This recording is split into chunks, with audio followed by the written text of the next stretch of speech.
পাহাড়ি আঁকাবাঁকা মনোরম রাস্তা দিয়ে অবশেষে আমরা নীলগিরিতে চলে আসছি।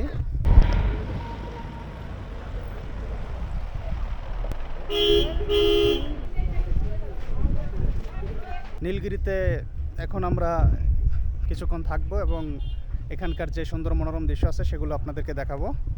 আশা করি আপনারা শেষ পর্যন্ত থাকবেন। এটা হচ্ছে নীলগিরি হিল রিসোর্ট। নীলগিরি চূড়ার উপরে উঠতেছি আমরা। এখান থেকে আসলে নীলগিরির যে মেন ভিউ সেই ভিউটা দেখা যায়।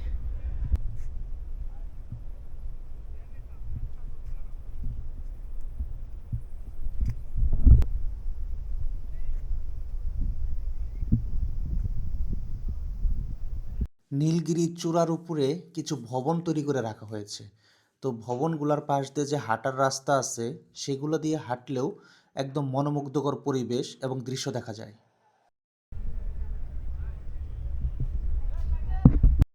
পাহাড়ের চূড়ায় যে ওয়াকওয়েগুলো তৈরি করা হয়েছে খুবই চমৎকারভাবে এবং বিভিন্ন ধরনের শোভাবর্ধন গাছ, ফুল গাছ দিয়ে সাজিয়ে রাখা হয়েছে।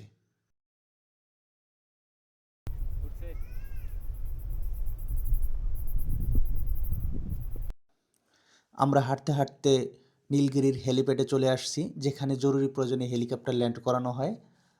আর আপনারা দেখতে পাচ্ছেন যে যতই উপরের দিকে যাচ্ছি তত আকাশ যেন নীলগিরির পাহাড়ের সাথে মিশে যাচ্ছে।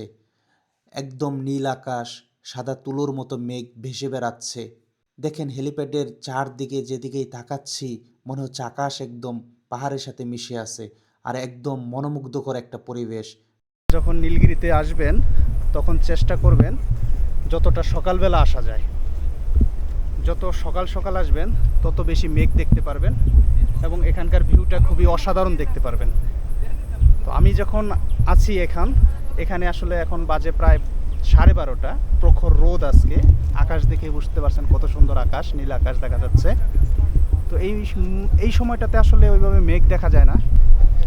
এই চাঁদের গাড়িগুলো দেখছেন, এই চাঁদের গাড়িগুলোতে আমরা পাহাড় থেকে পাহাড়ের উপরে উঠে আসি। আর এই চাঁদের গাড়িগুলোর যে ইঞ্জিনের শক্তি, তার মাধ্যমে এত উঁচু উঁচু পাহাড়ে গাড়িগুলো উঠে আসে কোনো ঝামেলা ছাড়াই।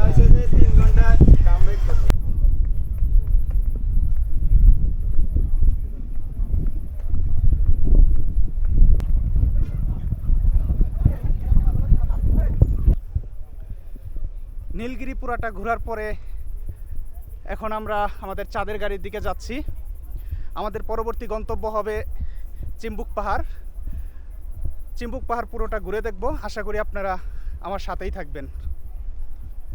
আর ভিডিওগুলো কেমন লাগছে সেটা অবশ্যই কমেন্টে জানাবেন।